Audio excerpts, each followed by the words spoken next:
In today's video, we are going to review the 10 most spectacular announcements and the most important titles that were presented at this week's Games Awards. We are going to go slowly. We are going to start with the 10 most spectacular games that are these that I am going to present to you next. Tomorrow and the following days, we will continue with the rest of the announcements, with the rest of the news of the most indie games and other things. For now, let's start with the main course, with the steak, with the entrecote, with the roast, and then we will go with the dessert, okay? If you enjoy video games, releases and gossip, you'll love this channel. Subscribe now. Without further ado, let's begin.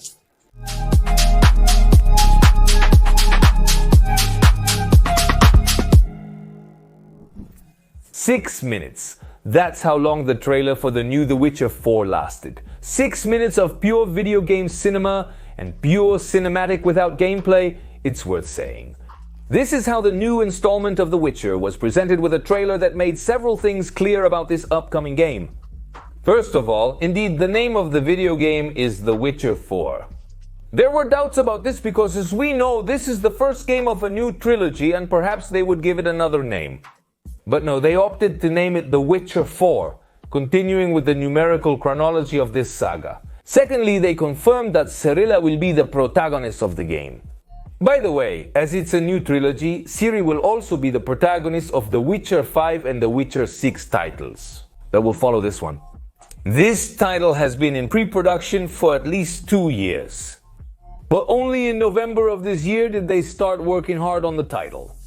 That is, at least another 3 years are missing before we see this game. I wouldn't dream of seeing The Witcher 4 released before 2027. Despite the scandal implied by this trailer, the game appears to be ready. CD Projekt Red tends to follow a consistent pattern in their development process. They did the same with Cyberpunk 2077. They release a spectacular trailer and then spend about 2. Witcher fans, remember, it could be 3-6 years before the next game is released. In the last installment, Ciri was about 20 years, 18 years, a little less, around there, if my memory serves me right. And in this trailer that we saw at the Games Awards, Ciri is already much older, so we know that this The Witcher 4 takes place in the same universe as the rest of the games, but quite some time after The Witcher 3.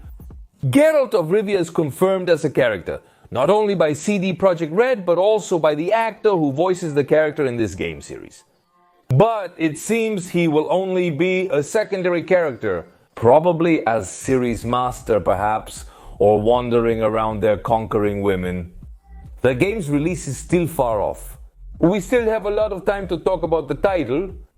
It was a rumor and it ended up being true. From Software was making a multiplayer of Elden Ring in.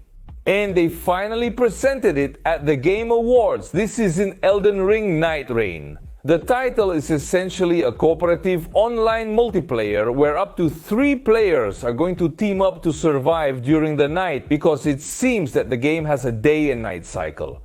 And during the day we are going to prepare, and during the night we must survive by fighting enemies and challenges. It can also be played solo or also with 2 players, but the experience is designed to be played with 3. It's a game independent from Elden Ring. That is, it comes separately, it does not require finishing Elden Ring or its downloadable content to play it or understand it. It's a spin-off. It's not going to be a pure and hard Soulslike, but it's going to be more dynamic than at least the combat in Elden Ring or other From Software games.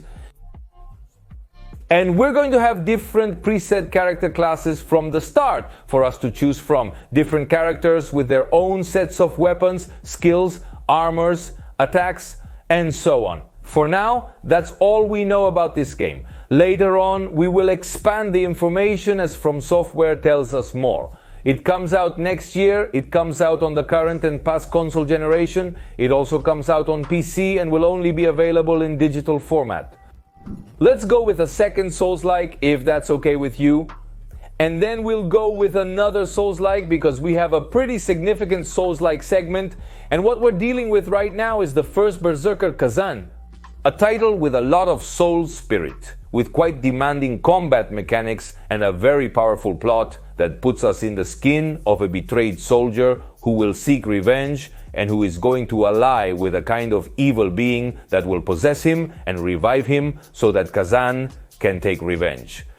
We didn't see much gameplay of this title, by the way. We saw this cinematic that is spectacular, but it is only a cinematic. Although what we did see is the confirmed release date for the title, March 27th, on Play 5, on Xbox Series and on PC. Lovers of Soulslike, lovers of challenging games, take note because it's going to be great. On this channel we have a previous gameplay of this game if you are interested in seeing more about the title, how it is played, and knowing a little more about the story. The third, Souls, in quotes, that they showed us. Honestly, I don't know if it's a Souls-like as such, but from what we could see of gameplay, it seems that we are going to have quite tactical combat. This is the preview of Onimusha Way of the Sword, a new title from this saga already forgotten in time. The last thing we had from Onimusha was the release of Onimusha Warlords Remastered, which was in 2019 a remastering of the first game of this saga, and then in 2006, for the PlayStation 2, we had the last numbered game of this franchise. Well, these games always mix Japanese mythology and history with fantasy, demons, and other supernatural things, and they were always more action games. But it seems that on this occasion, they opted for a heavier gameplay. More Souls-like style, perhaps? I don't know. There is still a lot to see from this game. It arrives in 2026, so we will have plenty of time to receive more and more trailers. Obsidian, the same ones who are launching about next year, also released a trailer almost with the date of their next video game, which is also going to be released next year, The Other Wars 2. And you are watching the trailer right now. This title was announced about 5 years ago or so, and it seems to be ready to come out of the oven. The title will be, as was the first Outer Wars, a space adventure and role-playing game. By the way, it's gonna be a direct continuation of the first game. So, you know, if you're liking what you see, then I would tell you to go check out The Outer Wars. Here we are facing a first-person action role-playing game with combat, with a lot of action, with shooting, with decision-making, and with consequences in the plot, and role-playing game with character building and skills.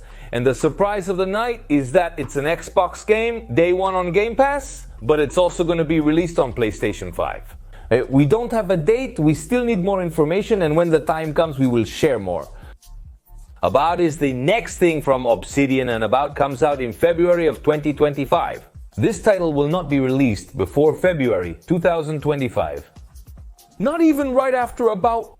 It's likely going to come out mid-year onwards, so we still have time. Joseph Fares, a very close friend of Jeff Keighley, took the stage to present his next video game. The creator of It Takes Two presented Split Fiction, which couldn't have been any other way. It's a cooperative multiplayer game, like almost all of his games, with the option to play online or the option to play local multiplayer. The title tells us the story of Mio and Sue, two writers, two script writers. One writes about magical fantasy and the other writes about science fiction, and both are trapped inside an advanced immersive reality machine that can turn people's ideas into reality. The thing is, they both have a lot of imagination, and their ideas create a world full of challenges, levels, and different scenarios. If these two ladies can't coordinate and overcome their own imagination, they won't be able to get out of this simulation without their brains getting fried. That's the main argument of Split Fiction. Once again, we are facing a title that proposes a review of many playable genres, just like It Takes Two was, and that showed many different types of minigames, whether they are platform, action, driving, fighting, all kinds. We have a date which is very good for March 6th, and the game is going to be released on PC, on PlayStation 5, and on Xbox Series. They had already told us that this was going to happen. And it ended up happening. Borderlands 4 presented a trailer with cinematics and also with a bit of gameplay. The title will continue to be a looter shooter with a lot of focus on action and with a dystopian narrative, very much like the Borderlands. It even introduced a new villain. The game will be single player, although you will also be able to go through the story of the title playing online cooperative of up to 3 players. You will have exploration, open world, freedom to advance in the plot to your liking, and many weapons and loot to pick up. It looks very good, but it still doesn't have a date, although it seems that it won't be long because they said that at the beginning of 2025 we will have the launch on PS5. Dying Light will release on Xbox Series and PC in early 2023, but the exact date is not yet confirmed. The Beast, the new installment of the Dying Light saga. The story of this game belongs to the universe of Dying Light, but it operates independently. That is, it's a spin-off. The game tells us the story of Kale, who was imprisoned for the last 13 years following the outbreak.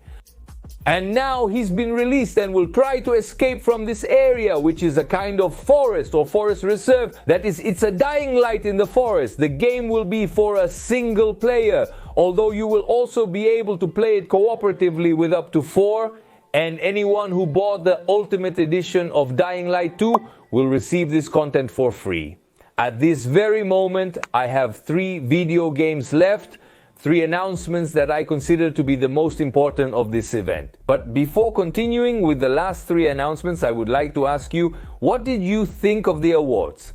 I know many of you watched the stream with me on this channel while others may have watched it elsewhere. I'd like to know, on a scale of 1 to 10, what did you think of it? Most importantly, about the announcements. We already know that the awards are controversial. Sega and Ryuga Kotoku Studios presented what we don't know if it's going to be a new Yakuza installment, or it's not going to have anything to do with Yakuza. They didn't clarify much about this. What we do know is that it's going to be a Japanese action-adventure, and it's called Project Century.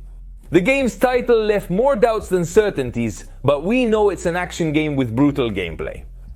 That deviates a bit from the combat we have in the Yakuza or Laika Dragon Saga, and we know it's going to be a kind of story that mixes science fiction, fantasy, and real life, or the real historical events of Japan, of 1915. For now we understand that it is a new saga, a new IP, a new franchise that the same developers of the Yakuza saga are developing. But we don't know for sure. They were quite mysterious with this announcement. Perhaps the most interesting thing about the trailer is the type of combat that was shown, a heavy combat, I would even say quite tactical. And if you think this doesn't look as good as it should, well, I should tell you that this is a pre-alpha, meaning we're not even close to the game's release. Another title that we knew was going to be present at the event, and that finally was present at the event, is the new Mafia, the Old Country, which brings a very powerful proposal. This game is going to take us to Sicily, to Italy, at the beginning of the 1900s, to live a story of mobsters, which will serve as a prequel to the Mafia game series. That is, they are going to tell us about the beginnings of organized crime that we see throughout the Mafia game series. The title will have Sicilian as its native language, which is a dialect within the Italian language. And it's going to be an action-adventure with a lot of focus on narrative and character development. It comes out at the beginning of next year, and so far we don't have much gameplay other than these cinematics we're seeing. But they promise that we'll have new information soon. And we close the night with the announcement of the new game from one of Sony PlayStation's most prominent and important studios nowadays. I'm referring to Naughty Dog, who presented their new title, a new IP. The birth of a new saga. What you're seeing on screen is Intergalactic the Retic Prophet. The protagonist of the game is named Jordan. She's a bounty hunter who got stranded with her ship in the orbit of a mysterious planet, which has been without communications or signs of life. Hundreds of years. Because it turns out that this planet that Jordan is orbiting is like a kind of deadly trap. A place where time seems not to pass and no one can leave. Besides this brief description of what the game is going to be, they didn't tell us anything else. And from Naughty Dog, they were very clear on their website. They don't want to reveal anything about the plot. Because just like with The Last of Us, they say they put a lot of focus on the game's plot, and that the plot is the main reason for you to play it. And they don't want to spoil the surprise. We don't have a date, we don't have a launch window, we have nothing. This really is a title for 2026, 2027 easily.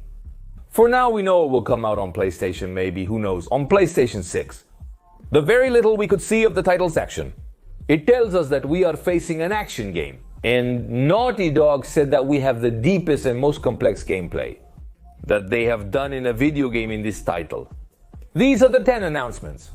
Most important and most highlighted of the Games Awards by popularity, by relevance, by the number of followers these games have, by how anticipated these releases are, and so on. But besides these 10 announcements, there are 50 more announcements to review, and I will be doing it in the next videos little by little, so we don't miss anything. Because then with these events we all rush to do the gigantic reviews of the launches and so on, and then we miss the information, we miss the games they announced, and we miss out on keeping up with the latest news in its entirety. So I'm going to go slowly, I'm going to proceed with caution, and I'm going to try to bring you the best information in the best way to everyone if you like this video. Don't hesitate to like it, don't hesitate to share it, and of course don't hesitate to subscribe. And if you like what we do in big data news, I invite you to check out our daily podcast. We go out from Monday to Friday, we go out. On Patreon, we come out with free content so anyone can listen. And in a radio format with music, news, current events, and many things that can't be said here on this platform. I invite you to be curious and go check out our new project. The link to this project is in the first comment, so you can go directly to see the new shows. Friends, and that's it for today's video here. I leave you another very interesting video to watch on this channel. I say goodbye, see you next time. Bye.